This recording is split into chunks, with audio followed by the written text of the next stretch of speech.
Hello friends and my dear students. Now we are moving towards the next module of our syllabus.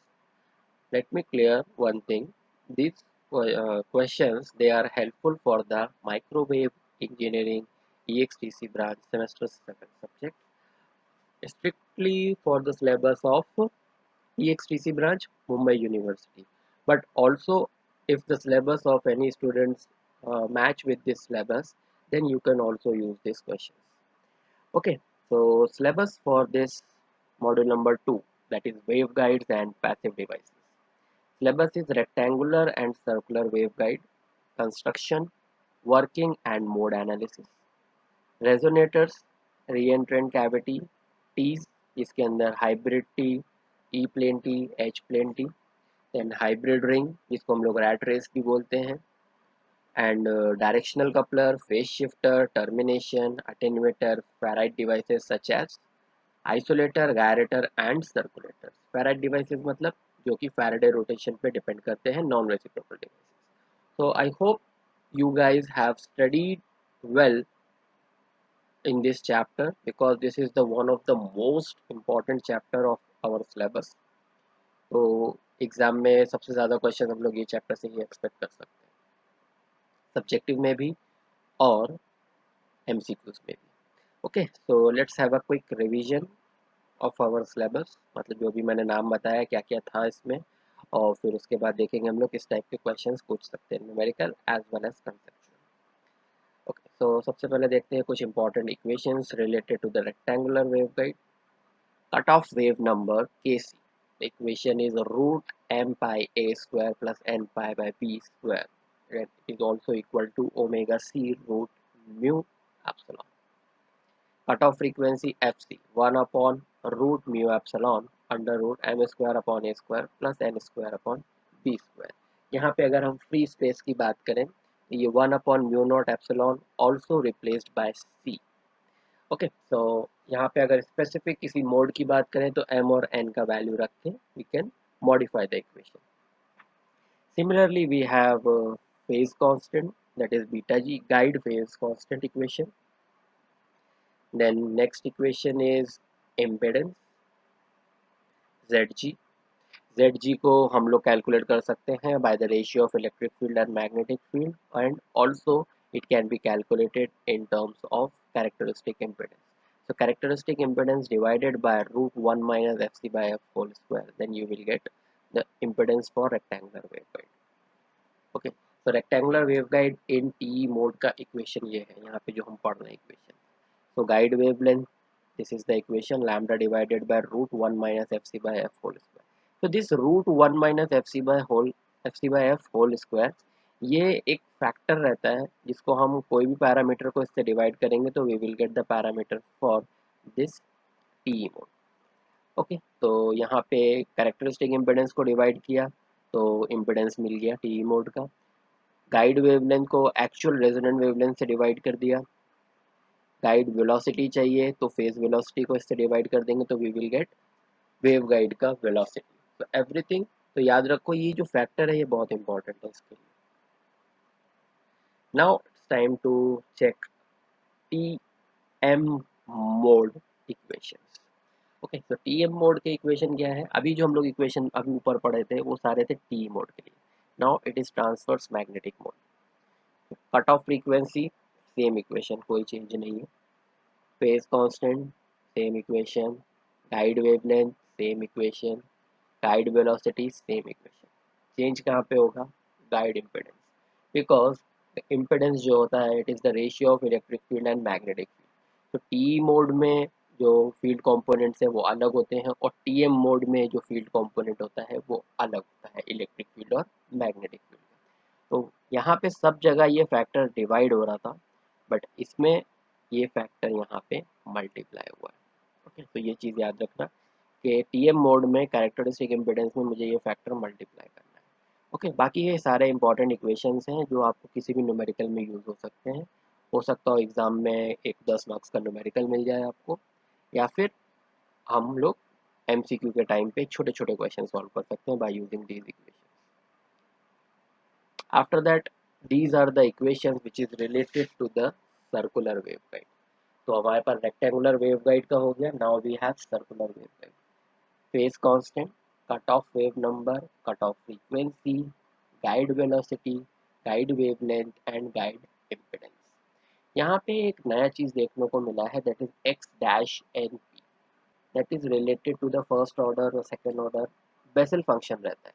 तो ये value जो है ना हमको ऑलरेडी क्वेश्चन में गिवन रहती है अगर सर्कुलर वेवगाइड का क्वेश्चन आता है। तो this is considered as one coefficient. अगर ये वैल्यू गिवन है तो we can easily calculate the required parameters. So these are the important equations related to the circular waveguide. Okay, now this is a short comparison between coaxial cable line, waveguide, strip line and microstrip line. ये इसमें कुछ important point हैं, जिसमें से पहला point mode, कौन सा guide या कौन सा ट्रांसमिशन लाइन किस मोड को प्रेफर करता है। ओके, तो सबसे पहले हम मोड्स की बात करें तो कोएक्सियल लाइन में टीईएम मोड होता है, टीएम टीई तीनों मोड को सपोर्ट करेगा। वेवगाइड में जब रेक्टेंगुलर की बात करते हैं तो TE10 is the dominant mode. Okay, and TM और टीई मोड भी यहाँ पे फ्लोट होते हैं, but depending on the time. TM mode जो है सर्कुलर वेवगाइड में होगा, या फिर तुम्हारा टीई मोड जो है वो रेक्टेंगुलर का मेन मोड रहता है, TE10। स्ट्रिप लाइन में TEM, TM and TE। Microstrip में कॉजी TM एंड हाइब्रिड डिस्क। तो TM के ऊपर हम लोग ऑलरेडी एक क्वेश्चन किए थे, जहाँ पे there is a non TM mode, वहाँ पे रहेगा, TE नहीं होता है, कॉजी TM होता है। डिस्पर्जन कोएक्सियल में नहीं होता है, वेवगाइड में मीडियम होता है, स्ट्रिप लाइन में बिल्कुल नहीं होता है, माइक्रोस्ट्रिप में होता है। तो this is considered as one of the advantage for strip line, क्योंकि यहाँ पे नहीं होता। बैंडविड्थ सबसे ज़्यादा कौन प्रोवाइड करता है, coaxial cable, strip line, microstrip. Waveguide का डिसएडवांटेज है कि वो बैंडविड्थ नहीं प्रोवाइड करता। लॉसेस, सबसे ज़्यादा लॉसेस जो होंगे वो स्ट्रिप और माइक्रोस्ट्रिप में होते हैं, because of its size. Waveguide की बात करें तो it is a hollow metallic tube, जो भी सिग्नल ट्रांसमिशन होता है वो ट्यूब के अंदर होता है, जस्ट लाइक दिस। तो एडवांटेज क्या है इसका, सबसे कम लॉसेस रहते हैं। Power handling capacity, because of its highly simplified geometry, it is a hollow metallic tube, so maximum power is confined within that tube, because of that power handling capacity भी सबसे ज़्यादा इसका होता है। That's why waveguides are preferred for microwave frequency. Physical size सबसे ज़्यादा इसका रहेगा और कोएक्सियल केबल का रहेगा, बट एडवांटेजेस सबसे ज़्यादा वेवगाइड के रहते हैं। स्ट्रिप लाइन का साइज, माइक्रोस्ट्रिप का साइज छोटा रहता है। फैब्रिकेशन सबसे आसान होता है बनाना माइक्रोस्ट्रिप लाइन को, और स्ट्रिप लाइन को भी बनाना, अगर एक बार आपका ज्योमेट्री रेडी हो गया then you can just fabricate on PCB. Waveguide और इनको फैब्रिकेट करना थोड़ा सा डिफिकल्ट होता है, ज़्यादा नहीं। इंटीग्रेशन विद अदर कंपोनेंट्स का इंटीग्रेशन डिफिकल्ट जो है वो वेवगाइड में, क्योंकि because of its size, coaxial cable, और since strip line and micro strip lines they are designed on PCB, so integration with other semiconductor material is quite easy. But microstrip और strip line को compare करेंगे तो सबसे easy किसका मिलेगा, microstrip का। और अगर आपको याद हो तो हमने प्रीवियस वीडियो में इसके ऊपर एक क्वेश्चन भी था कि which is the advantages of this. ठीक है, तो इसमें कौन सा एडवांटेज होता है, वहाँ पे अपने को फॉल्स स्टेटमेंट आइडेंटिफाई करना था। तो फॉल्स स्टेटमेंट हमारा क्या था, स्ट्रिप लाइन जो है it is less easy as compared to microstrip. Okay, so आप क्वेश्चन स्टार्ट करते हैं।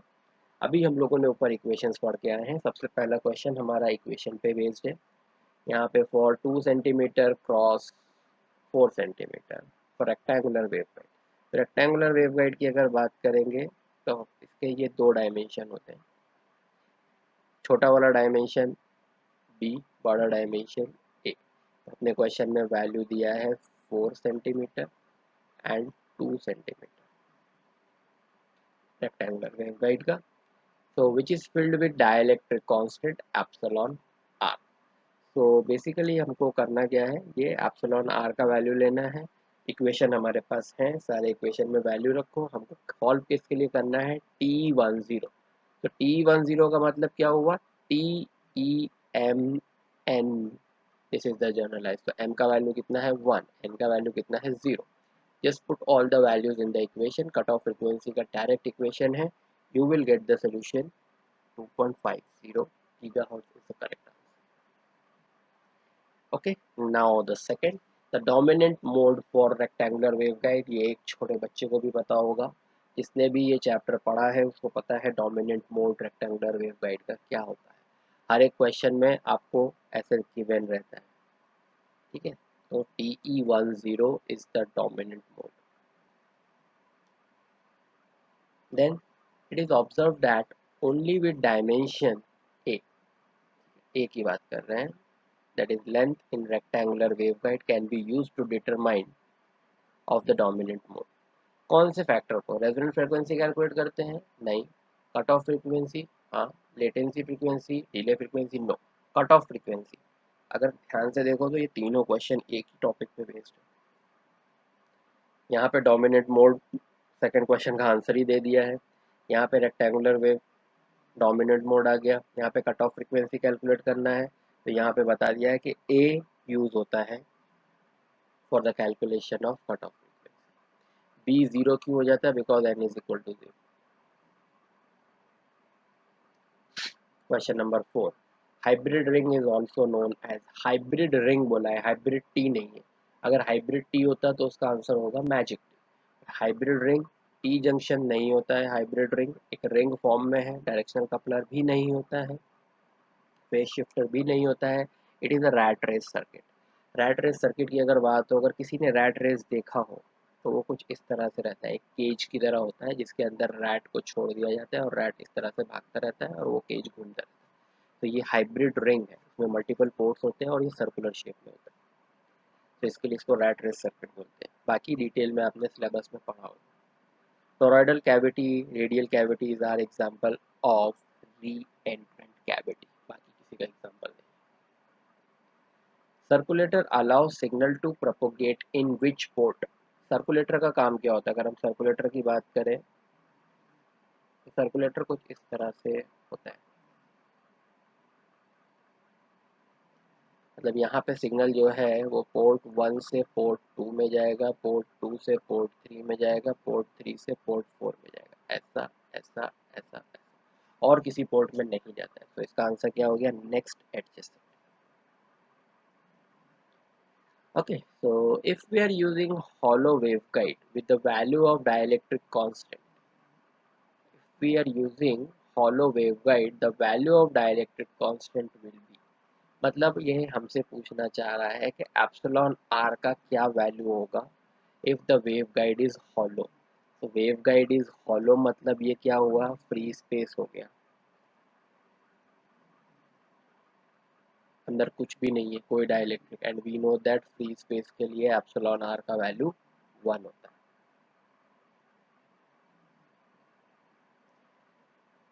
Then next, the difference between short circuit and open circuit of waveguide in a Smith chart is, Smith chart की अगर हम बात करें तो एक सर्कल लिया मैंने, इसमें शॉर्ट सर्किट पॉइंट होता है यहाँ पे, ओपन सर्किट पॉइंट होता है यहाँ पे, ठीक है। लेंथ जो है वो यहाँ 0 से स्टार्ट होता है, यहाँ पे इसका वैल्यू 2.5 होता है और ये पूरा सर्किल कवर करके आता है, तो वो 1 सर्किल 0.5 लैम्डा का होता है, मतलब लैम्डा बाई 2। तो हमको क्या बोला गया, the difference between short circuit and open circuit point, O C minus S C अगर हम करेंगे तो कितना है, 0 से लेके 0.25, तो 0.25 माइनस 0 दैट इज 0.25 लैम्डा। 0.25 मतलब क्वार्टर वेव। 8 का option B, quarter wavelength is the correct answer. ये सारी चीज़ें हम लोग ऑलरेडी पढ़ चुके हैं। Now just we are revising it and we are checking कि how the questions can be asked and how we can solve them. Magic T is a combination of, magic T, E plane T, H plane T, magic V, ये सबने पढ़ा है। 1 H plane 1 E plane, 2 H plane no, 2 H plane 2 E plane ना, one H plane, two E plane. No, it is a combination of one E plane and one H plane. T10 mode is propagating through a circular waveguide of radius 2 cm. It's cut off wavelength. ठीक है, circular waveguide का equation हमने दिया है. Mode T10 है तो mn का value, m का वैल्यू 1, n का वैल्यू 0. डायरेक्टली इक्वेशन में पुट करो, you will get the solution. The correct option is 3.28 cm. When the waves are fed into the side arm of H plane T. H plane T की अगर हम बात करें, एक simple वाला diagram बना देता हूँ मैं. H plane T में क्या होता है, साइड आर्म हमारा यहाँ पे होता है, ई आर्म में परपेंडिकुलर होता है. तो इसमें क्या होता है, जब पोर्ट 3 में हम कुछ अप्लाई करते हैं तो it is divided into port 1 and port 2 with equal amplitude and equal phase. तो 3 से 2 में जा रहा है मतलब S23, और 3 से 1 में जा रहा है मतलब S13. ये दोनों इक्वल होंगे और सेम फेज में होंगे. ऐसा कुछ यहाँ पर अवेलेबल है क्या? 11 S13 is equal to S23, मतलब option B is correct.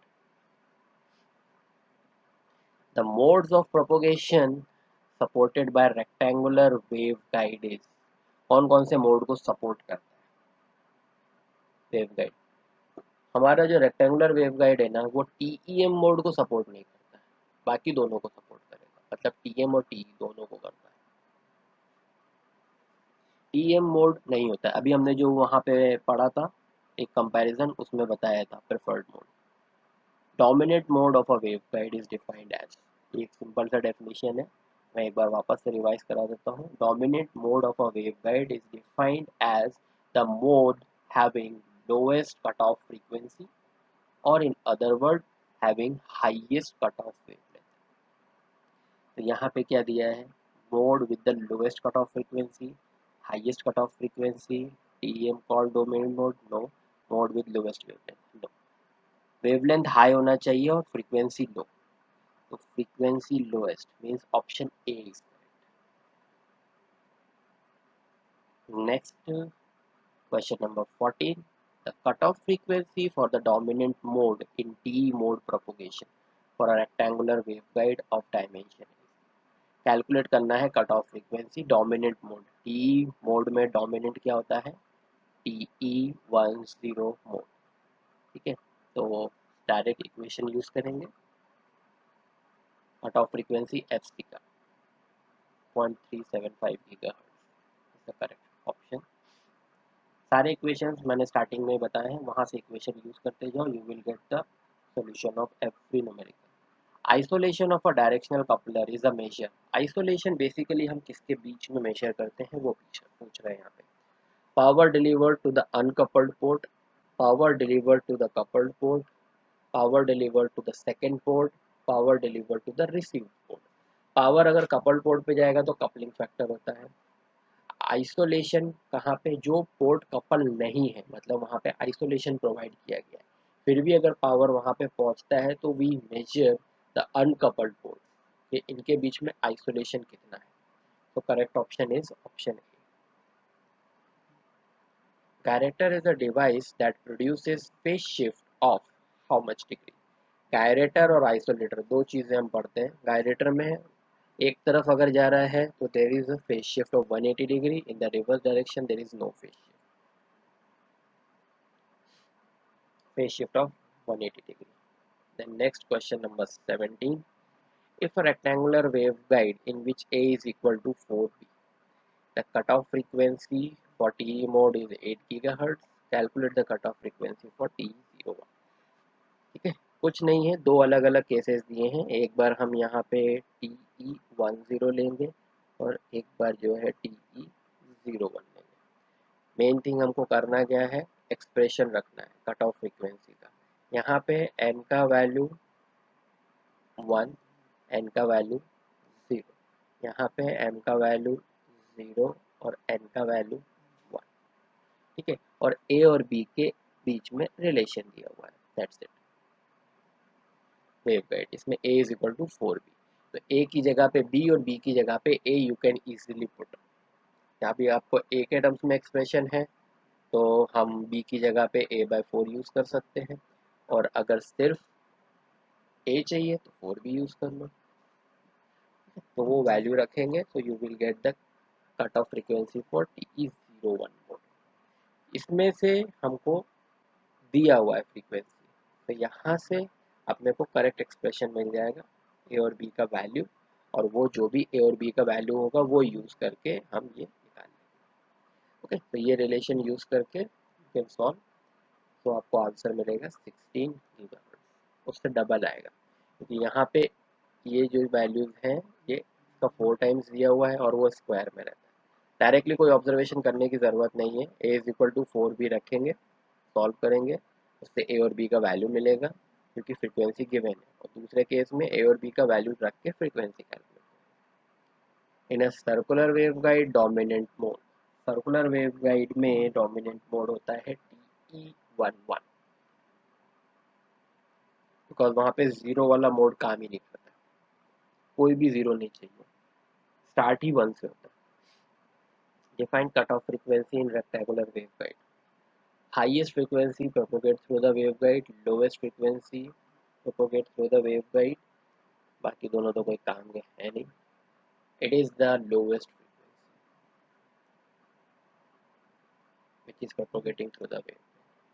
Again वही टाइप का question, and air filled rectangular waveguide, A और बी का वैल्यू दे दिया है, find the frequency which will not propagate through the waveguide for TE10। Very good, ठीक है, थोड़ा सा चेंज किया है। TE10 मतलब डोमिनेंट मोड, डोमिनेंट मोड के लिए फर्स्ट कैलकुलेट FC से ऊपर जितने फ्रीक्वेंसी होंगे वो पास होंगे, FC से नीचे जो भी फ्रीक्वेंसी आएगा वो नहीं पास होगा। तो यहाँ पे जब हम कैलकुलेट करेंगे तो हमारा FC जो है वो 2 से ज़्यादा आने वाला है, तो 2 के ऊपर के जितने वैल्यूज़ हैं वो सारे पास होंगे, 2 जो है वो पास नहीं होगा। तो क्या करना है, FC कैलकुलेट करना है। Next is air filled rectangular waveguide inside dimension given है, डोमिनेंट मोड T10 के लिए determine the guide wavelength. Guide wavelength मतलब हमारा पहले तो आप वेवलेंथ निकालो और उसको डिवाइड करो 1 plus sorry root of 1 minus FC/F whole square. Direct expression based question है जिसमें सारे वैल्यूज गिवन है अपने को, just put the values and solve, you will get the correct option 12.81 centimetre. H plane T is also known as series T, shunt T, magic T, hybrid T. क्या बोलते हैं, H plane T को हम shunt T बोलते हैं because it is connect, जो भी यहाँ पे हमारा टी का जो डायमेंशन है, एच प्लेन टी शंट, और ई प्लेन टी को हम लोग सीरीज टी बोलते हैं। तो ये चीज़ याद रखो, सिलेबस के टाइम पे पढ़ा होगा, एच का मतलब शंट, ई का मतलब series.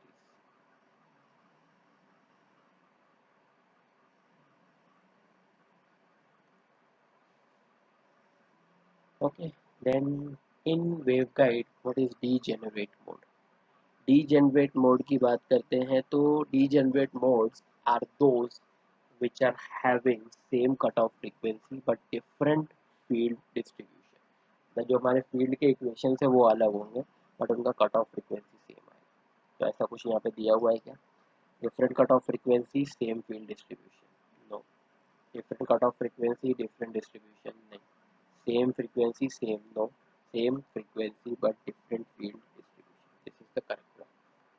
Okay, so these are the few questions from this chapter. I hope you understand the concept of this waveguide related chapter and all the passive devices. So such type of questions can be asked.